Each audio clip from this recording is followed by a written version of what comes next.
When you are trying to actively ignore an emotion, a circumstance, what you're subconsciously actually doing is reaffirming that exact circumstance or emotion.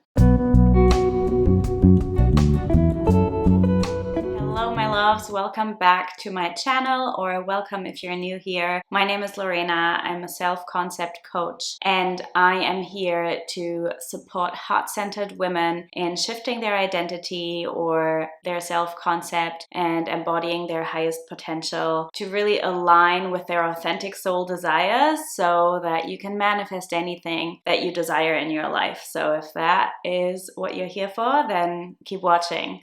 Before we get into it, please do leave a like if you like this video. It does help the algorithm tremendously. And if you're not subscribed yet, I would love it if you left a subscribe as well so you don't miss out on any future videos. And I also invite you to check out the links in the description below. There's a lot of free resources there as well, like a free guidebook for you to really support you in changing your state, and also free master classes. So check that out if you haven't already. And now let's get into today's video. So in today's video, we are going to speak about why you should not try to ignore your circumstances. And this really plays into emotional bypassing and spiritual bypassing, which is rampant in the manifestation community, but in the spiritual community as a whole. And of course, when I tell you you shouldn't ignore your circumstances and why you shouldn't do that, I will also tell you at the end what you should do instead. So to introduce this topic a bit more, I want to first speak about emotional and spiritual bypassing and really define what that is to give you some context to what we're speaking about in this video and why I don't suggest you try to ignore your circumstances. So spiritual bypassing specifically was first defined by an American psychologist named John Welwood, and he defined it as, and I'm going to read this out so I don't mess it up, spiritual bypassing is a tendency to use spiritual ideas and practices to sidestep or avoid facing unresolved emotional issues, psychological wounds, and unfinished developmental tasks. So what does that mean? Essentially, this means you're using spiritual concepts to avoid things that are really going on and things that you need to face and deal with. So what that can look like is people, for example, who are only focused on positive vibes, and you always need to be in the same mood and in the same energy, and we're not going to look at the dark stuff, and we're going to avoid our anger and our pain, and we're not going to look at that. In the manifestation community, what was rampant a few years ago, and I don't actually know if it is anymore, I truly hope it isn't, but what was rampant a few years ago was people bypassing their circumstances and their reality and other people's realities through saying, you are God anyway, you create your own reality, which is both true but in a different way. No one except you is real. I really hope that nobody says this anymore. But basically it means when something bad happens in the world, let's just look away, let's just ignore it and hope it goes away. Also, a really common one is just imagine differently. Just imagine differently. Or, very popular, just affirm through it. Just affirm through it, just ignore what you're seeing and just say the opposite 1,000 times and avoid what you're actually seeing and feeling. Now, of course, we create our own realities. Of course, we are divine. We are God consciousness. But that doesn't mean we can just bypass the reality of being human. To give you a little example, something that happened to me a couple of years ago, I lost my cat earlier this year after a very long battle with cancer. And when he was initially sick and I thought I was going to lose him right then and there, I was so scared. I loved this cat and I still love him so much. And I was so afraid to lose him. And I was in so much fear and anxiety. I actually completely disassociated for the whole weekend when he was first in hospital. And I remember I was speaking to, at the time, a friend. I was telling her about it and about how I was feeling, and she told me to watch what I was saying and to not focus on that because you create your own reality. And that is intense. If you're not allowed to feel what you're feeling, if you're not allowed to speak about the way you're feeling, that's really intense. That's not cool. If somebody tells you to shove your feelings down, not cool. You need to deal with that. And if somebody comes to you and asks you to hold space for them, if you have the capacity to hold space for them, don't tell them, oh, you create your own reality anyway, just don't think about it. That's very dismissive.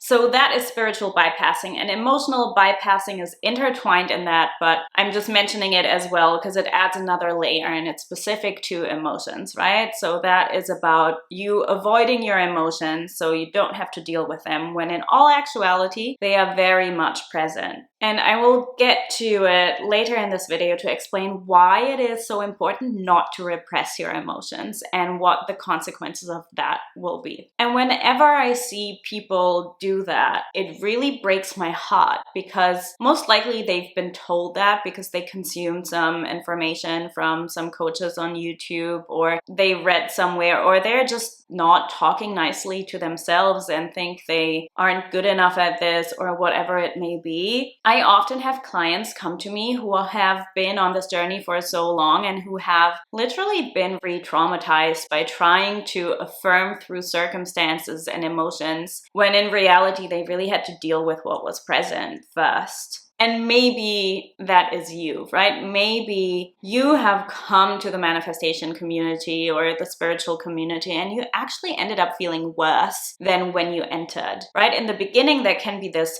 high of like, oh my God, this is how reality works. I had no idea. And you love that you're learning this. And then you try implementing it, but you shove your feelings down. And what happens is the anxiety actually builds up and you feel more and more frustrated, more and more anxious, and more unworthy, rather than better and more fulfilled, which is really the goal. That's why you're here, right? You want to feel more fulfilled. You want to really create your desires from a place where you're happy with your life and not constantly trying to fix yourself. And especially when people have had a coach or have listened to a coach, even if they haven't worked with them, that told them to dismiss their feelings and to just affirm through things. It often leads to people feeling like they're not good enough, or that something must be exceptionally wrong with them because for some reason they can't figure this one out. And they think, why can everybody else do it, but I can't?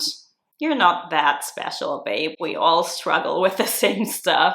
And what also then happens is you feel like you can't be authentic. You're actually pushing a real part of who you are down because you think it's not welcome. So you may think that you can't really talk about how you truly feel or what your circumstances actually look like because it might be dismissed, or people might judge you, or you're gonna repeat the old story. And I'm gonna get into that in a bit more detail now. Here's the issue with trying to ignore your circumstances. So I was inspired to make this video because I received a few applications from people who wanted to work with me to receive coaching from me. And one of the questions I ask in my application form is, tell me about your current circumstances. Tell me about what's going on. What do you want to change? And there's always a few people who respond something like, I don't want to repeat the old story. I don't want to talk about my circumstances because I don't want to reaffirm it. And the fact that some people give that answer is really, really telling to me, because what that says to me is that they are denying some of their emotions. They are denying some of their reality, and that is actually what perpetuates it. And it also makes me sad because most likely somebody told them to do that.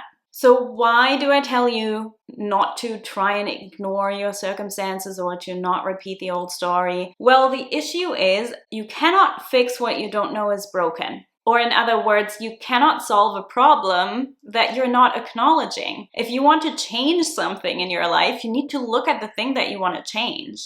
And actually, by actively trying to ignore it, you're turning it into a way bigger problem than it needs to be.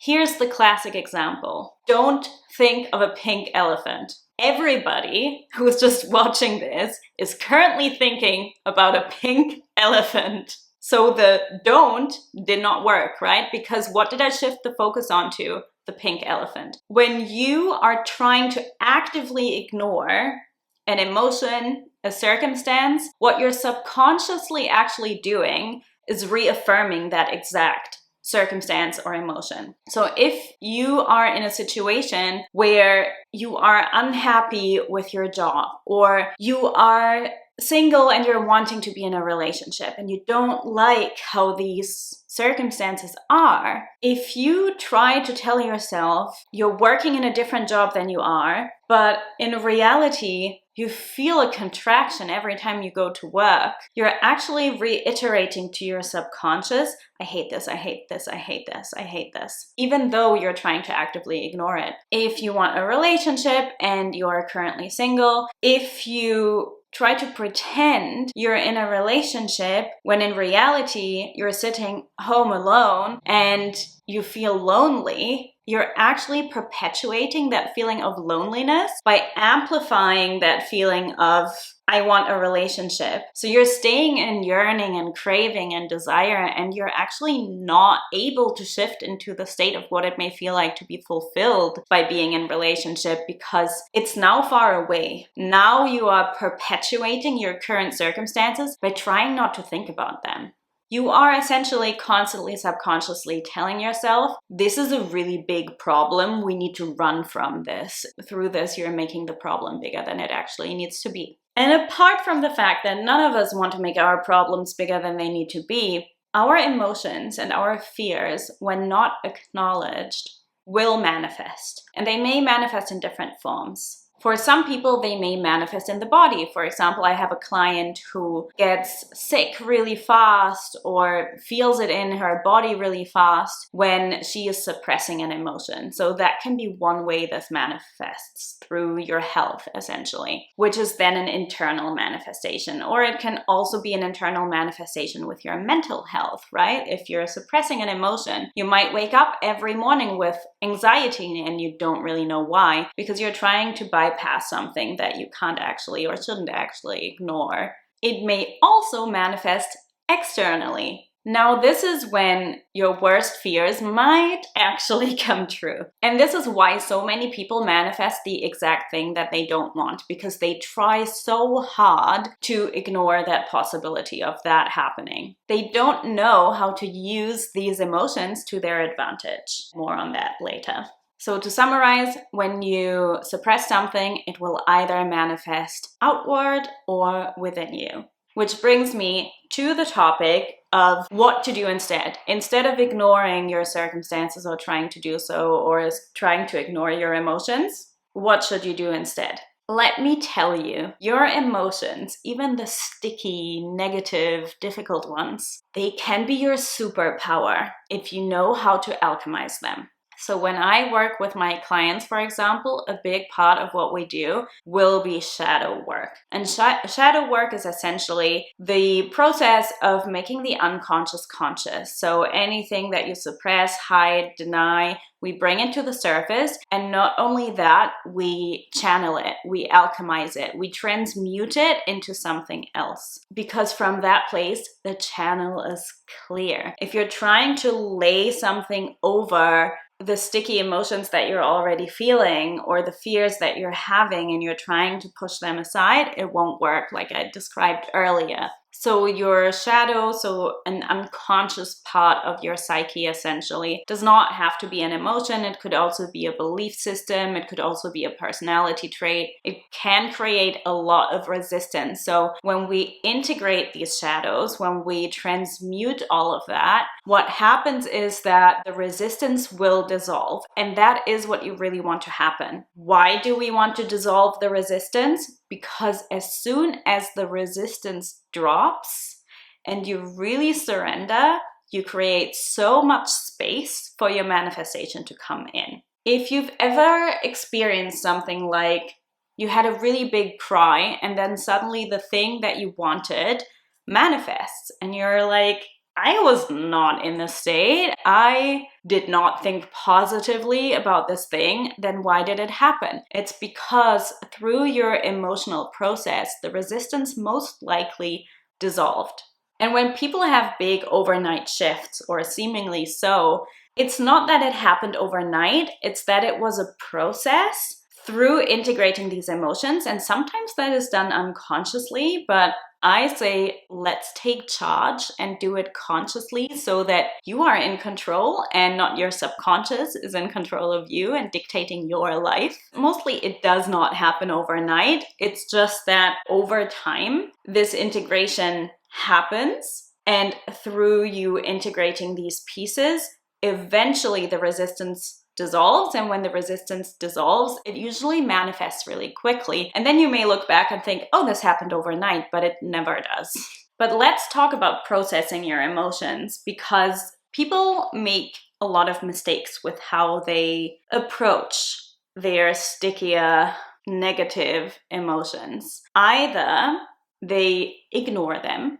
That's the bypassing I was speaking about earlier, and we already discussed why that's not good and why that's not useful. Or they dwell in them. So they constantly go back and back and back to them, and they are essentially then stuck in that emotion. And you don't want either of these things to happen. Very few people know how to truly alchemize their emotions. It doesn't just happen through the mind, it largely happens through the body. And even less people truly know how to work with their subconscious or how to integrate their shadows, which makes sense, right? Because it's called subconscious for a reason, because it's not conscious. It wants to stay hidden. That's why it's not such a simple thing to reprogram it, to reprogram these subconscious beliefs, and why it's a process, why you need a good strategy, a good process for it, and why ideally you also have support with this, because it's really hard to see all of these things on your own. So the solution to this is shadow integration, emotional alchemy or transmutation, and subconscious reprogramming. I really suggest and advocate for a very holistic approach to changing your self-concept and consciously manifesting your reality, because you want to bring body, mind, and spirit into alignment and not leave any part of you behind. Let me know in the comments how this all lands for you, if you have any questions. And I would love for you to tell me, what is a fear or an emotion that you think is currently holding you back from your desire? Maybe you're aware of it, maybe you're not. If you're not, it's something for you to think about. That's your homework for today. Thank you so much for watching. I'll see you in next week's video.